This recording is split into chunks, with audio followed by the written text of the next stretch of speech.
رسوله الكريم أما بعد فأعوذ بالله من الشيطان الرجيم بسم الله الرحمن الرحيم فلا وربك لا يؤمنون حتى يحكموك فيما شجر بينهم ثم لا يجدوا في أنفسهم حرجا مما قضيت ويسلموا تسليما وقال تعالى النبي أولى بالمؤمنين من أنفسهم وأزواجه أمهاتهم صدق الله مولانا العلی العظیم۔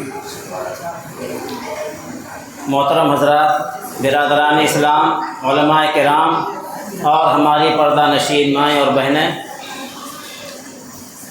ماشاءاللہ اللہ و رسول کی محبت اور ان کے دین کی عظمت اور اس محبت کو حاصل کرنے کا طریقہ کیا ہے، اس پر بہت سیر حاصل گفتگو ہمارے عزیز مولانا مفتی محمد سلمان صاحب حقی زید مشدوم نے فرمائی ہے۔ اللہ تعالیٰ نے قرآن کریم میں ایمان والوں سے بہت ہی نرالے انداز میں اپنے حبیب کا تعارف فرمایا۔ بچے بسا اوقات اپنے ماں باپ کے جذبات کو سمجھ نہیں پاتے۔ بچے جس طرح گھر میں اپنا رہن سہن رکھتے ہیں، اپنے معمولات طور طریق رکھتے ہیں، اپنی سوچ رکھتے ہیں، آزادی چاہتے ہیں، تو ماں باپ کے ارمان اور جذبات اور ان کے خیالات اور امیدیں اس میں دبی جاتی ہیں۔ تو کوئی ہمدرد آدمی کہتا ہے بیٹا ادھر آؤ، ذرا سوچو کہ تمہارے باپ تم کو کتنی اچھی تعلیم دے رہے ہیں، کتنے اچھے مدرسے میں، کتنے اچھے اسکول میں تمہیں پڑھا رہے ہیں، تمہیں کتنی بہترین خوراک دے رہے ہیں، کتنا شاندار پوشاک پہنا رہے ہیں، ذرا تم اپنے ماں باپ کا خیال کرو۔ تو بچے اپنے ماں باپ کے جذبات کو سمجھ نہیں پاتے، قدر نہیں کر پاتے، اس لیے کسی اور کو بیچ میں سمجھانا پڑتا ہے۔ اللہ تعالیٰ ارشاد فرماتے ہیں النبی اولیٰ بالمؤمنین من انفسہم، کہ نبی ایمان والوں سے خود ان کی جان سے بھی زیادہ قریب ہے۔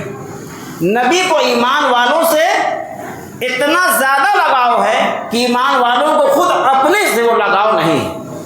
ایمان والے خود اپنا اتنا بھلا نہیں سوچ پاتے جتنا اللہ کے نبی ان کے بارے میں سوچتے ہیں، جتنا اللہ کے نبی ان کے بارے میں سوچتے ہیں۔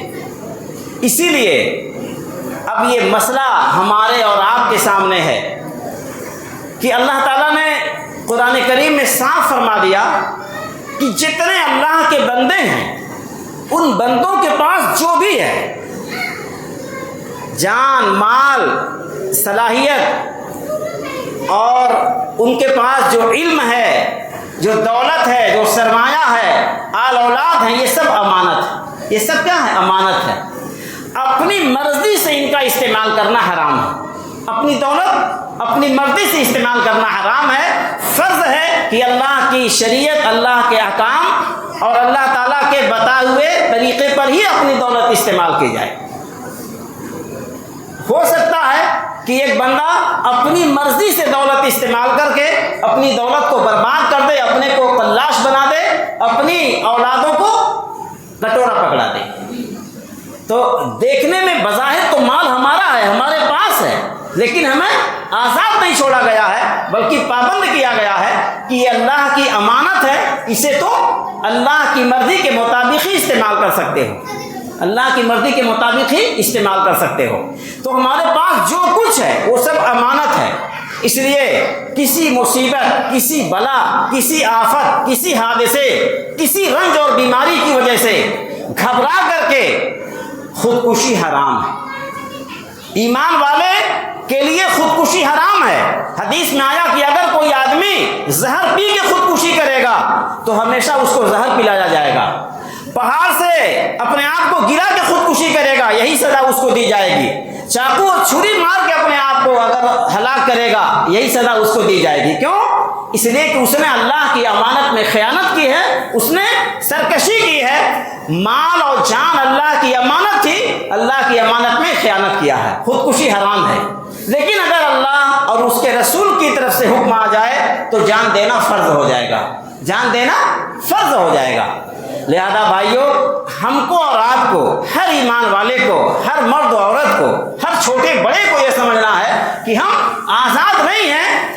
اللہ تو بے پناہ محبت کرنے والے ہیں، اللہ کی محبت کا ہم اندازہ نہیں کر سکتا ہے۔ ماؤں کی جو محبت ہے وہ اللہ کی محبت کی ایک بھیک ہے۔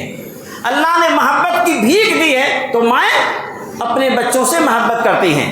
اللہ تعالیٰ نے جو رحمت پیدا فرمائی ہے اس کے 99 حصے تو اللہ تعالیٰ قیامت میں ظاہر فرمائیں گے، ایک حصہ اللہ نے دنیا میں نازل فرمایا ہے، اور اسی رحمت کے طفیل مخلوقات ایک دوسرے سے محبت کرتی ہیں۔ مائیں اپنے بچوں سے محبت کرتی ہیں، جانور بھی اپنے بچوں سے محبت کرتے ہیں۔ تو یہ محبت جو ہے یہ اللہ نے عطا فرمائی ہے۔ اللہ تعالیٰ تو بے پناہ محبت کرنے والے ہیں۔ خود اللہ کے حبیب ہم سے جتنا ہم اپنے ساتھ اپنی محبت کرتے ہیں، اللہ کے حبیب ہم سے بھی زیادہ محبت کرتے ہیں، ہم سے بھی زیادہ محبت کرتے ہیں۔ اس لیے جن راستوں پہ اپنی مرضی سے چل کے ہم برباد ہو سکتے ہیں، ان راستوں سے آپ نے منع فرمایا ہے اور ان اعمال کو حرام فرمایا ہے۔ ان اعمال کو حدیث پاک میں ایک مثال فرمائی گئی ہے۔ اللہ کے حبیب فرماتے ہیں کہ میری اور لوگوں کی مثال ایسی ہے جیسے کہ روشنی اور پتنگے ہوتے ہیں۔ پتنگے چراغ کے پاس، شمع کے پاس اڑ اڑ کے آتے ہیں اور جل کے ہلاک ہو جاتے ہیں، جل کے ہلاک ہو جاتے ہیں۔ تو لوگ اپنی خواہشات کے پھندے میں گرفتار ہو کر کے حرام کاریاں کرتے ہیں اور اللہ کے عذاب میں گرفتار ہوتے ہیں۔ میں ان کو کمر پکڑ کے روکتا ہوں، یعنی بہت محنت سے، بڑی تاکید سے روکتا ہوں، اور یہ نکل کے بچل کے چلے جاتے ہیں اور گناہ کرتے ہیں۔ لہذا بھائیو، ہم اور آپ اور اللہ کے حبیب کا کوئی بھی امتی، اور میں نے بار بار ذکر کیا اس دوران کہ اللہ کے حبیب کا امتی ہر وہ انسان ہے جو آپ کے نبی ہونے کے بعد قیامت تک دنیا میں آ رہا ہے۔ پوری دنیا میں آپ کے نبی ہونے کے بعد سے لے کر جتنے انسان آپ کے دور میں موجود رہے اور آج موجود ہیں اور قیامت تک آئیں گے، آخری پیدا ہونے والے انسان تک ہر ایک آپ کا امتی ہے۔ تو آپ اپنی پوری امت کے ساتھ آپ بے پناہ احسان کرنے والے ہیں۔ تو اللہ نے تعارف فرمایا کہ ہم اتنی محبت کیوں ان سے کریں؟ کہا اس لیے کرو گے کہ تم اپنا اتنا بھلا نہیں سوچ پا رہے ہو جتنا تمہارا بھلا وہ سوچتے ہیں۔ تم چاہتے ہو کہ ہم عیاشی کریں، بدماشی کریں، جوا کھیلیں، شراب پئیں، موج مستی کریں، ان راستوں سے تمہاری دنیا آخرت تباہ ہوگی۔ اللہ کے حبیب منع کرتے ہیں تاکہ دنیا آخرت تمہاری آباد ہو، دنیا آخرت تمہاری آباد ہو۔ کسی کے ساتھ لڑائی جھگڑا، اللہ کے حبیب نے فرمایا قتال المسلم فسوق، سباب المسلم فسوق وقتالہ کفر۔ کسی ایمان والے کو گالی دینا، برا بھلا کہنا، یہ گنہگاری کی بات ہے، اور اس سے لڑنا مرنا یہ تو کفر کی بات ہے۔ جب گالی دو گے تمہیں گالی دی جائے گی، تمہاری آبرو، تم نے اس کی آبرو خراب کیا، تمہاری آبرو خراب ہوگی۔ دوسرے کی آبرو برباد کرنا، اپنی آبرو خراب کرنا، یہ اللہ کے حبیب کو گوارا نہیں ہے، منع فرما رہے ہیں، ایسی حرکت مت کرو۔ فرمایا گیا کہ اور قوموں کے معبودوں کو، ان کے خداؤں کو گالیاں مت دو، برا نہ کہو، ورنہ وہ تمہارے خدا کو برا کہیں گے، تمہارے خدا کو برا کہیں گے۔ فرمایا اوروں کے ماں باپ کو برا نہ کہو، گالیاں مت دو، وہ تمہارے ماں باپ کو برا کہیں گے۔ اللہ کے حبیب کو یہ گوارا نہیں ہے کہ ہمارے امتی کے ماں باپ کو کوئی گالی دے، ان کا دل دکھے، ان کا دل دکھے۔ تو اللہ نے بہت شاندار تعارف کرایا کہ ایمان والو یاد رکھو کہ تم خود اپنا اتنا بھلا نہیں سوچ سکتے ہو جتنا تمہارا بھلا تمہارے پیغمبر جناب رسول اللہ صلی اللہ علیہ وسلم سوچتے ہیں۔ ایک بہت پیاری بات، بہت عجیب بات، ایسی بات کہ جب سے دنیا آباد ہے اور جب تک آباد رہے گی، آدم علیہ السلام کی کسی اولاد کا جگر نہیں ہے کہ ایسی گارنٹی لے سکے اور ایسا وعدہ کر سکے۔ اللہ کے حبیب کا ایک عام دستور تھا، جب کوئی جنازہ آتا تو آپ فرماتے کہ بھائی یہ جو مرحوم ہے ان کے اوپر کچھ قرضہ ہے، اگر قرضہ ہے تو بتاؤ ادائیگی کے لیے کچھ چھوڑ کے جا رہے ہیں، اگر ادائیگی کے لیے کچھ چھوڑ کے جا رہے ہیں تو ٹھیک ہے، اور اگر یوں ہی انہوں نے کھا لیا اور ادائیگی کا انتظام نہیں اور قرضہ لے لیے ہیں، میں نہیں جنازہ پڑھوں گا اور لوگ پڑھ لیں۔ اللہ کے حبیب اپنی امت پہ اتنے مہربان ہیں، انہیں گوارا نہیں ہے کہ کوئی قرض کے نام پر ان سے پیسہ لے اور بغیر ادا کیے برباد کر کے چلا جائے۔ یہ پابندی ہے، یہ روک تھام ہے کہ لوگ کمزور بن کے مجبور بن کے جھوٹے وعدے کر کے لوگوں سے پیسے لے کر کے کھا کے چلے نہ جائیں۔ تو آپ فرماتے ہیں کہ اگر انہوں نے قرض کی ادائیگی کا انتظام کیا ہے، میراث چھوڑ کے جا رہے ہیں، ادائیگی ہو سکتی ہے تو میں جنازہ پڑھوں گا، ورنہ تم اپنے بھائی کا جنازہ پڑھ لو۔ اس کے آگے پھر کیا ہے؟ آگے پھر یہ ہے کہ اللہ کے حبیب کو جب اللہ نے فتوحات عطا فرمائی، مال غنیمت کی بہتات ہو گئی اور دولت کا ایک بڑا حصہ اللہ نے آپ کو عطا فرمایا، تو پھر فرمانے لگے انا اولا بکل مومن من نفسہ فی الدنیا والآخرہ، میں ہر ایمان والے سے اس کی جان سے بھی زیادہ قریب ہوں دنیا اور آخرت میں، دنیا اور آخرت میں۔ اگر کچھ قرض کی ادائیگی کا انتظام چھوڑے ہیں تو ٹھیک ہے، اگر نہیں چھوڑے ہیں تو یہ بتاؤ ان کے پاس جو مال ہے وہ تو ان کے وارثوں میں تقسیم کر دو۔ من ترک مالا فلیرث عصبتہ من کان، فرمایا کہ اگر یہ مال چھوڑ کے جا رہے ہیں ان کے وارثوں میں بانٹ دو، چاہے جو ہو، چھوٹے ہو بڑے ہو، مرد ہو عورتیں ہو، جو بھی ہو وارثوں میں بانٹ دو۔ وَإِن تَرَكَ دَيْنًا أَوْ زِيَاعًا فَإِلَيَّ وَعَلَيَّ، اور اگر قرضہ چھوڑ کے جا رہے ہیں یا کمزور بال بچے چھوڑ کے جا رہے ہیں تو وہ میرے ذمہ ہے، وہ میرے ذمہ ہے۔ بتائیے بھائی کہ دنیا میں جب سے دنیا آباد ہے اور جب تک دنیا آباد رہے گی، کسی بھی فرد بشر میں یہ جرأت، یہ حوصلہ، یہ جگر ہے کہ وہ عام اعلان کر دے کہ میری قوم کا، میری امت کا کوئی بھی فرد جو قرضہ چھوڑ کے جائے گا اس کا میں ذمہ دار ہوں، جو کمزور بال بچے چھوڑ کے جائے گا اس کا میں وارث ہوں۔ لہذا بھائی اللہ کے حبیب اس کائنات ارضی میں اور تمام دنیا انسانیت میں، تمام اولاد آدم میں سب سے عظیم ہیں اپنے کردار کے اعتبار سے، اپنے ظرف کے اعتبار سے، اپنے احسان کے اعتبار سے، اپنی سخاوت کے اعتبار سے، اپنے حوصلے اور ہمت کے اعتبار سے۔ سمجھ رہے ہیں بھائی؟ تو ایک تو یہ سمجھنا ہے کہ اللہ کے حبیب جو ہمیں تعلیم دے رہے ہیں، جو ہمیں احکام دے رہے ہیں، وہ اس لیے دے رہے ہیں کہ بے پناہ ہمارے وہ ہمدرد ہیں، مہربان ہیں، خیر خواہ ہیں، ہمارے بہت قریبی ہیں۔ اور دوسری بات یہ اللہ تعالیٰ فرماتے ہیں قد جاءکم رسول من انفسکم عزیز علیہ ما عنتم، اے ایمان والو جو پیغمبر ہم تمہارے پاس بھیج رہے ہیں یہ تمہیں میں سے ہیں، تم ان کی نسل سے واقف ہو، ان کے حسب سے واقف ہو، ان کے خاندان اور قبیلے سے واقف ہو، جائے پیدائش سے واقف ہو، انہوں نے کب ہجرت کیا ہے، کیسے ہجرت کیا ہے، سب سے واقف ہو، یہ کتنے امین ہیں، کتنے سچے ہیں، ہر چیز سے واقف ہو، ہر چیز سے واقف ہو۔ اور یاد رکھو کہ تمہاری تکلیف، تمہاری مصیبت اور تمہاری مشکلات انہیں دشوار گزرتی ہیں۔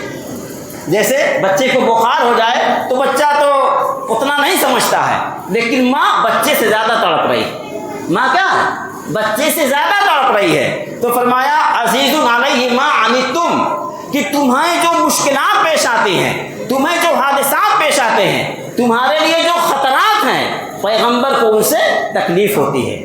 لہذا بھائیوں ہم اللہ کے حبیب کے مبارک دور میں جی رہے ہیں، یہ قیامت تک آپ کا دور ہے اور ہم آپ کے نائب ہیں۔ ہمیں اس کا خیال کرنا ہے کہ ہمارے اعمال سے، ہماری عادتوں سے، ہمارے کردار سے، ہمارے طور طریق سے ہمارے پیارے پیغمبر جناب رسول اللہ صلی اللہ علیہ وسلم کو اذیت نہ پہنچے۔ ہمارے اعمال آپ کی بارگاہ میں پیش ہوتے ہیں، جو اچھے اعمال پہنچتے ہیں ان سے آپ کی روح کو ٹھنڈک پہنچتی ہے، اور جو برے اعمال پہنچتے ہیں آپ کو رنج ہوتا ہے۔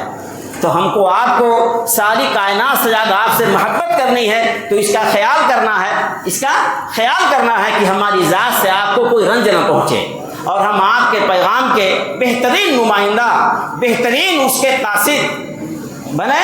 اس لیے کہ اللہ نے فرمایا هو اجتباکم وما جعل علیکم فی الدین من حرج، وقت پورا ہو رہا ہے۔ اللہ نے فرمایا کہ ہم نے تمہیں چنا ہے اپنے سب سے عظیم اور آخری پیغمبر کا امتی بننے کے لیے، تمہیں چنا ہے۔ آج میں نے ایک بہت پیاری بات دیکھی ہے، مولانا مناظر حسن گیلانی رحمۃ اللہ علیہ، انہوں نے ایک چھوٹی سی سیرت پاک کی کتاب لکھی، لیکن اپنے مرتبے اور اپنی معلومات اور اپنے درجے کے اعتبار سے بہت بڑی کتاب ہے۔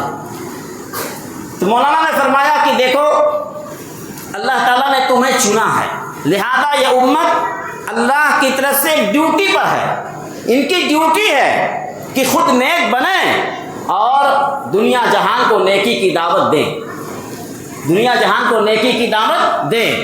اور یہ فرمایا کہ دیکھو جو امت مسلمہ ہے، اہل ایمان ہیں، یہ تو ہیں ہی آپ کی امت، لیکن جو اور یہاں کی آبادی ہے اور برادران وطن ہیں، یہ ہماری قوم ہے، یہ ہماری قوم ہے۔ فرمایا وَلَقَدْ أَرْسَلْنَا مُوسَىٰ بِآيَاتِنَا إِلَىٰ قَوْمِهِ وَإِلَىٰ عَادٍ أَخَاهُمْ هُودًا وَإِلَىٰ ثَمُودَ أَخَاهُمْ صَالِحًا، سارے انبیاء علیہ السلام کے بارے میں اللہ نے فرمایا کہ ہم نے ان کو ان کی قوم کی طرف بھیجا۔ تو فرمایا کہ قوم ابھی کفر کر رہی ہے، انکار کر رہی ہے، اس کے باوجود اللہ تعالیٰ ان کو ان کی قوم بتا رہے ہیں۔ لہذا یہ جو یہاں کی برادران وطن ہیں، یہ ہماری قوم ہے، اور جو اللہ کے حبیب کی شریعت اور آپ کا پیغام ہے، اس پیغام کے پیغامبر اور اس کے قاصد، اس کے نمائندہ ہم ہیں۔ ہمیں غافل نہیں رہنا چاہیے، اور یہ ڈیوٹی ہے، ذمہ داری ہے کہ ہم کوشش کریں، اللہ سے دعا کریں کہ اللہ تعالیٰ کوئی ایسی شکل پیدا کر دیں کہ امت اپنے فرد سے، اپنی ڈیوٹی سے، اپنی ذمہ داری سے جو مسلسل غفلت کر رہی ہے، اس غفلت سے ہم نکلیں، اور کوئی راستہ اللہ تعالیٰ ایسا پیدا کریں کہ اپنی قوم کو ہم دین کی دعوت پیش کر سکیں، دین کی دعوت پیش کر سکیں۔ مولانا نے آخر میں اس مضمون کو ختم کیا، اور علامہ اقبال رحمۃ اللہ علیہ کا یہی شعر نقل کیا، قوت عشق سے ہر پست کو بالا کر دے، دہر میں اس میں محمد سے اجالا کر دے۔ زمانہ تاریخ ہے اور تاریخوں میں ڈوبا ہوا ہے، یہاں جو ہر سطح پہ اجالا پیدا ہوگا وہ اللہ کے حبیب کے نام پاک کی برکت سے پیدا ہوگا۔ اور وقت فرصت ہے، کہاں کام ابھی باقی ہے، نور توحید کا اتمام ابھی باقی ہے۔ پیشین گوئیاں بتا رہی کہ انشاءاللہ کوئی روشن دور آنے والا ہے، اللہ کرے کہ اس کے لیے کوئی فکر، کوئی تڑپ، کوئی بے چینی، کوئی حرکت اور کوئی حصہ ہمارا بھی اللہ تعالیٰ اس میں لگا دے، اس لیے کہ یہ کام تو جو اللہ کا فیصلہ وہ ہو کے رہے گا، اللہ کا فیصلہ کوئی روک نہیں پاتا ہے، اللہ کا فیصلہ نافذ ہو کے رہے گا۔ اب ہماری سوچ، ہمارا ظرف اور ہماری صلاحیت کیا ہے کہ ہم اس میں کتنا اپنے آپ کو شامل کریں۔ تو کم سے کم ہم آج سے دعا شروع کریں گے کہ یا اللہ، آپ نے اپنے حبیب کے صدقے میں دنیا کو جس خیر اور جس دین حق کی اور جس نور ایمان کی آپ نے نعمت سے نوازا تھا، ابھی وہ بہت آگے اس کو بڑھنا ہے، اور اس ملک کی بڑی اکثریت ابھی اس سے بیگانہ ہے۔ تو یا اللہ ہمیں آپ قبول فرما دیجئے کہ ہم اس کاروان کو آگے بڑھائیں، اور یہ سیرت کے جلسے ان کا یہی پیغام ہے کہ ابھی آپ کا جو پیغام ابھی بہت دور تک جانا باقی ہے، ہم انشاءاللہ اس کو آگے پہنچانے والے بنیں۔ اللہ تعالی ہم سب کے اکٹھا ہونے کو، کہنے سننے کو قبول فرمائے، اور دین کی صحیح فہم، صحیح سمجھ ہم سب کو نصیب فرمائے، اس کی برکتیں نصیب فرمائیں، اور اس کے لیے دامے درمے قدمے سکھنے، یعنی جس لائن کی جس سے جو محنت ممکن ہے وہ اس کے لیے اپنے آپ کو پیش کرے اور اپنی خوشی سمجھے، اپنی خوش نصیبی سمجھے۔ وآخر دعوانا الحمدللہ رب العالمین۔